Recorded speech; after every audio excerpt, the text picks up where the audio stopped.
First of all, let me say that I am embarrassed by your comments. I'm just hearing it from your media station that I dumped Labour Party. Okay. And I put up the statement I made so that I will not be misconstrued. Where did you get that from? So it is certainly not from the statement that I made. So you have not left the Labour Party? I am a full-fledged member of Labour Party. Where did you get it from? Okay, so you are still a member of the Labour Party? Absolutely. There's no crisis within the Labour Party as it relates to you? Me? Yes. None. There is crisis in Labour Party as relates to the NWC, which failed to organize an all-inclusive convention. And I felt that the leader ought to have taken a decisive decision to ensure, having said that the convention should not hold, and they held it against his instructions, I felt he would have come down. Against whose instructions? Peter Obi's instruction. Right. He publicly declared the convention should not hold. Abure, you have to organize an all-inclusive convention in line with the agreement you made in the past and in agreement with the judgment of a court. Abure failed. And then Peter Obi would have gone further to ensure that he decisively dealt with the Abure issue, having disobeyed him. And then he didn't. And that was why the crisis continued to fester. What I said in my statement is that I'm a Labour Party member and I'm going to stay to consolidate Labour Party. And I am going to join all the stakeholders that are progressive in mind with the NLC and the the National Transition Committee, which was set up in order to organize the all-inclusive National Convention. This is what I said in my statement. So where did you get that from? So what's the current state of the Labour Party? The current state of the Labour Party is that there is no National Working Committee. The National Executive Committee and all the organs of the party, especially the critical stakeholder, which is NLC, because Labour Party is the party for the Nigerian workers. They founded Labour Party. Yes. So the current situation now is that Labour Party is moving on to organize an all-inclusive convention, which will be led by the stakeholders and the NEC-appointed officers of the party who will organize it. Okay, so in the media a couple of days ago, yes, specifically on the 28th of July, there were stories that you left the party. So you're telling us here now again that you're still a full-fledged member of the party. I am telling you that it's fake news. Right. Because and you see, that is the whole idea of my uploading my statement on the social media. That was why I'm asking you, where did you get it from? Because the whole idea of uploading it is so that everybody can read it. Is it true that when you want to hide anything from a Nigerian, you put it in a book? No. Arise should have done better. So yes, I heard it in Arise News. No. Yes, I heard it in Arise News, and I was embarrassed. Right. So Arise News can do well by retracting that statement. So your statement is on the web everywhere. Everywhere. And so the news story precedes the statement here, and that's where the information comes from. So you're clarifying again that you're going to work with the Labour Party to consolidate it. Okay. So what is the issue with Mr. Peter Obi? Because Mr. Peter Obi also stated the other day, there were accusations when the story went out that, or some people described you as a mole in the party. And Mr. Peter Obi came out with a statement saying that no one, or requesting that no one should see you in that light because both of you are still comrades and brothers. How do you react to that? Good. Well, I read the mole story by one Obiora. We'll call him Obiora the dullard because he is purporting to be the publicity secretary. And have you seen him being interviewed going to represent Labour Party? Even when the Apapa group was assaulting Labour Party, the same Obiora and Aburi was sending me to fight on their behalf. And the same Obiora, the dullard, had the effrontery to go to social media to say Kenneth Okonkwor is a mole. I don't blame him with his bad English. With he was weird the monkeys. I remember one event, when we were in the presidential Lego team. That Obiora with his monkey suit, he will come and sit where Peter Obi is sitting. And after the event, they will ask him, well, what minute did you take? Only to discover that he couldn't even take the minutes. And I remember Peter Obi warned that I don't want to see this kind of people around me. So can you imagine such a person who cannot even defend the Labour Party, calling Kenneth Okonkwor a mole? Now, that is ridiculous. But if you want me to say what I said, maybe you're looking for, I did say that I and Peter Obi, we have different approaches, just like he said, different styles of doing things. Our temperaments are different. Now, Peter Obi is a very sweet man, and he loves to appear sweet to everybody. And I've always warned my younger ones, do not be too bitter so that they will not spew you out. But don't be too sweet so that they don't lick you up. So when a Peter Obi who wants to be sweet to everybody, that is why they are licking him up. I don't have that kind of temperament. A Peter Obi's temperament is, my brother Ken, if he na-ekwu eziokwu mana, my brother Ken, what you're saying is true, but let us take it easy. But Kenneth Okonkwor's temperament is kami felege modogu ifi keme. So do you still see... So you see, there is a difference in temperament. Right. Okay. With that, because you're apparently... Yes. disappointed with the party, the way things are going. So Absolutely. do you still see Mr. Peter Obi Yes. as the leader of the party? Well, this is not a parliamentary system. This is a presidential system. So the party has, a leadership. Yes. But do you still see him as having the capabilities to help the party build the momentum it had last year up onto 2027? So I want to understand where you are, because, Good. yeah. No, yes. that's my concern. That is what I would have loved him to do. I would have loved the Obedience, for instance, to be integrated into the party in order to solidify it. But he doesn't believe in that. He said Obedience are not members of Labour Party. Now, I would have loved, because in Nigeria, and in 2027, you're going to face an incumbent. You need a broad-based, powerful political party, so that even when you win, you'll be able to sustain your votes. I give you an example.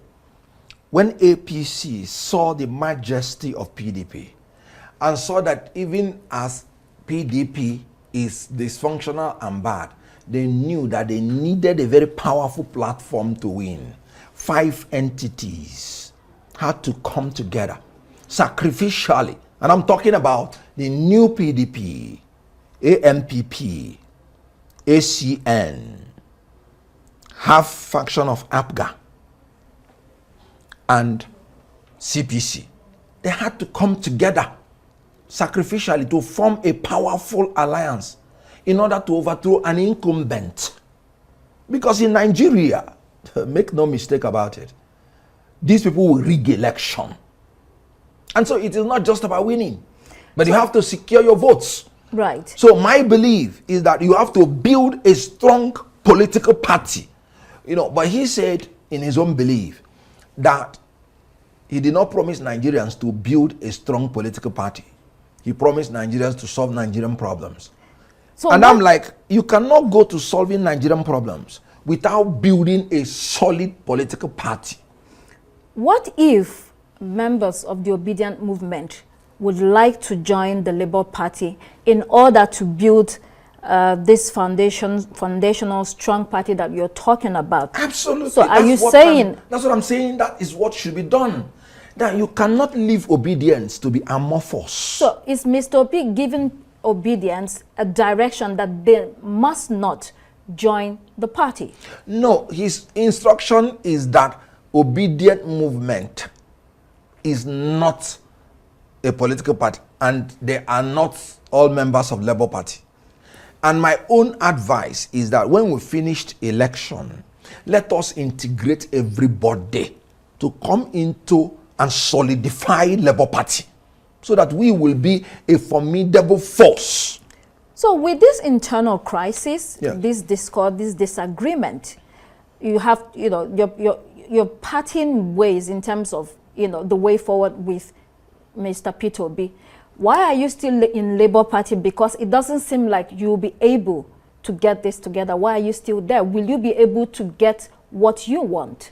First and foremost, I do not have any personal grievance or problem with my brother.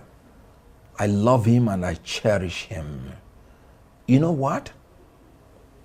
I have never disagreed with him on anything personal. You know why? I have never made any personal request from him. And you know what?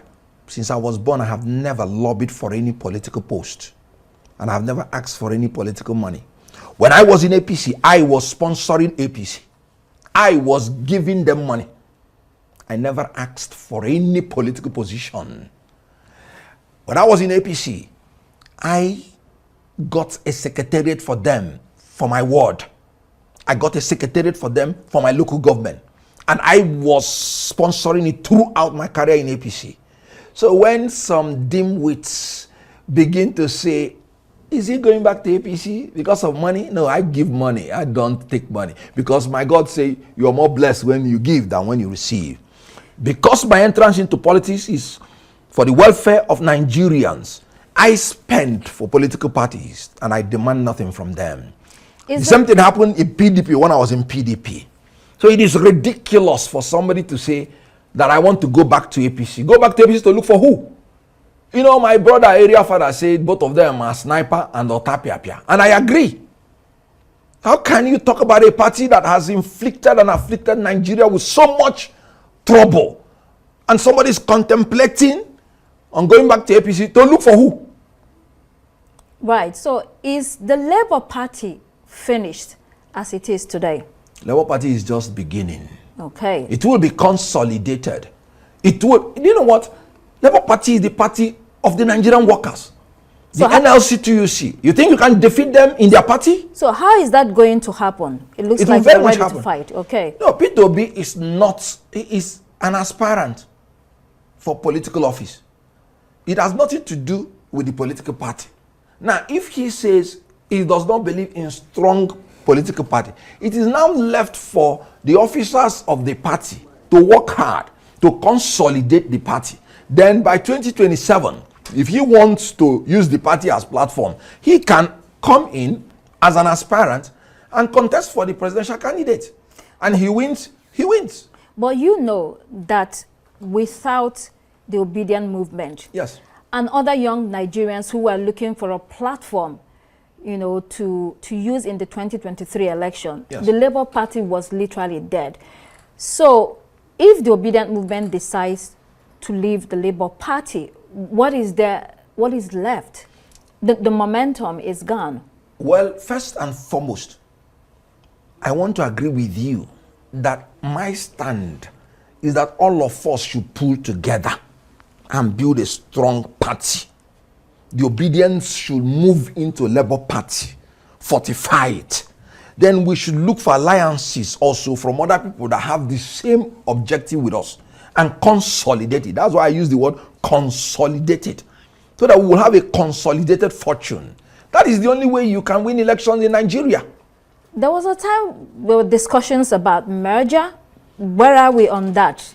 If you have a strong political base, there's nothing wrong in merging. So there's no merger going on today with the Labour Party, that there are no talks anymore? No, talks, it has democracy.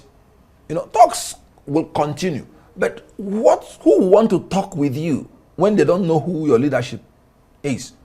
That is why we have to decisively and quickly organize ourselves in Labour Party so that our executives will be known. Look at the disgrace that INEC just threw away Abure the other time. Because they insulted INEC. Do you know what it means? INEC with its paraphernalia, as busy as INEC is, within 1 month or thereabout, you change your venue more than 3 times. Denying them of the notice from Umahia to Edo to, is it Asaba, to Oka, then to Newi backyard. And you're saying you conducted. It has an insult to INEC. So when Abure went to the INEC, when distinguished party members are meeting, he wanted to get crashed there. They didn't invite him. They threw him out. So is that the kind of disgrace that we want to, contain? And I wanted and expected my principal Bitobi to have taken that action so that we won't be subjected to that ridicule and that disgrace. And it was not happening. And so I believe that he's not as decisive as a man who wants to fight these kleptomaniacs. You know what Senator Lindume said? They are kakistocrats and kleptocrats. So we are being governed by the APC chief whip. Who knows better than myself? So we are governed by the worst set of men who are compulsive thieves. That is what kakistocracy and kleptocracy means. So if you want to fight these people, you don't have to be too sweet. They will lick you up. I am looking for a Faye of Senegal. I am looking for an MKO because they will steal your mandate. And you have to fight for your mandate. If these people have the zeal, people who steal mandate, if they have this zeal to fight for it, to grab it at all costs, to snatch it and run away with it, you that have the victory that people worked for, you must have equal and superior zeal to snatch your mandate at all costs, to grab it, to fight for it, and to run away with it. It is your victory. And people who voted for you, you have to fight. If you don't want to fight, step down. You know what I want? Tinubu, Atiku, Pitobi, they should step aside. We need new people who will take over this mantle. If you don't want to fight these thieves, then you step aside. Time for calm down. It's over. So, when you look at the political landscape and what is going on, do you see 2027 is by the corner? That is exactly why I'm crying. Time flies. And screaming. Do you see anybody? You can calm down. You don't need to scream. Do you see anybody, whether it's within the Labour Party or outside the Labour Party, that can help young people and the movement get to where they're going to or their destination? Good. Have you seen? That is why, because in my own opinion, if we create the impression that there is no vacancy, we will never see. But when we create the impression that, look, Labour Party is for every Nigerian, leadership evolves. Then such people can start evolving. And then we will see and choose the person who will win, and not only win, fight these thieves and fight them very well. Martin Luther King. Because why I said I don't want to speak anymore, I saw some people saying I am trying to push Obi to violence. Far from it. Martin Luther King got what he wanted, even after death. Was he violent? I'm talking about resistance. I'm talking about protest.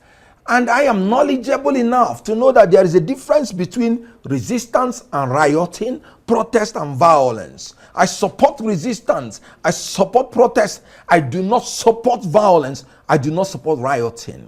Let me tell you, when I was in the university, because we protested from the first year to the final year. That is why in my final year, in the University of Nigeria, we graduated by November. Because of protest, we ought to have graduated by June. And we went to NYSC by the second batch, the whole University of Nigeria. When we were rioting before, when we riot, we destroy our properties. We discovered that when we destroy our properties, the government will not come to build it. So we now said, enough is enough. Nobody should destroy our properties because we will be destroying our own welfare. We now made up our mind. No more destruction of properties. So I am appealing to Nigerians that protest is good, but when you destroy your properties, it is going to affect your welfare. During the NSAS process, I felt so bad when all those buses were burnt. because it is still the common man that is going to, so they should do a targeted thing. You know why? If there is going to be pain, let the pain go round. Resistance means find a way of inflicting pain on your opponents. And I give you an example. When Martin Luther King was alive, when the blacks were subjected to the humiliation that no matter how small a white man is, a black person must stand up for the white man. You know what Martin Luther did? They boycotted all the transportation system and decided to trek to office. And you know what? After a while, the whole transportation system collapsed. The pain has to go round. We must have to find a way to make sure without violence that we inflict pain on the people that are inflicting pains on us. It just needs creativity. So that is my temperament. That is not the temperament of my boss. And that's why I say, I will not speak for him anymore. So that people do not misinterpret me, that I'm pushing him to do what is not in his nature. If his nature is calm down, then my nature is, like I said, when a man comes to your house and defecates in your house, what you do is to take a club and break his head. You know why? It is not because he did not see bushes to defecate. It is because he wants to defile you. That I can do what I want in front of your place and you can do nothing. So you said that votes are stolen. I mean, the Labour Party had or won 11 states during the last election and got over 6 million votes, and right? FCT. And so, you said that votes are usually stolen and that the judiciary will not and cannot give Nigerians democracy. And so they should fight for it. You just said that again. Yes. But when you said they should fight for it, it's still the same process. They go out and vote. And if there are issues, the judiciary still has to adjudicate on those issues. So, I mean, that is exactly what I'm saying. There's no way out. Is there a way out here? Good. That's why I said that, in my own opinion, respectfully, that Obi does not have what it takes to go through another route. Because that route can never achieve result. Electoral jurisprudence in Nigeria is overthrown. It is dead. We are graduating from frying pan to fire. Look at what happened in Kogi. From what happened in 2023 presidential election, I told people that the judiciary has just destroyed this Electoral Act 2022. When they made that statement, that it is discretionary for INEC to electronically transmit, that was what destroyed the Electoral Act 2022. And then politicians can now pre-write results. That's what they call pre-fill results. And then they will go and announce it. And there's nothing you can do. It happened in Kogi. It happened in Imo. So, and the court will still say, yes, you cannot prove it. So, electoral jurisprudence having died, there is only one option: resistance and protest. So, whoever is protesting in Nigeria, let your first demand should be free, fair, credible, and verifiable election. Do you think that Biden would have stepped down as an incumbent in the US if they didn't have free and fair election? When a Paul Biya, who farts when he is talking as an old man and who is no longer reasoning, is still winning election. What a tragedy. So you once called the Labour Party a secret society led by a group of clowns. Yes. Why do you want to remain in the midst of so-called clowns? Because those clowns are removable. Abure and his cohorts. So how are you going to do that? That's a process. Their NWC has expired. So it is dead. It is gone. If I have the leader that is decisive, like I said, one statement from Obi would have just done it. Abure, your regime is over. I told you not to organize this convention. Stakeholders of Labour Party, please move in and do the needful. That's all. He had that kind of followership. But he said that is not the way he does things. And I'm saying, Oga, this, if you allow it to fester, we'll get anarchy. I'll tell you something. Jurisprudentially, the essence and philosophy behind punishment is not that anybody is deriving any joy in inflicting injury on somebody, but for deterrence. So law without sword is mere words. So if you want to evoke the law, you must invoke the sword so that somebody will be deterred from not doing it. It's not happening in Labour Party under my principle. And I respect him. That's his principle. For me, that's not my principle.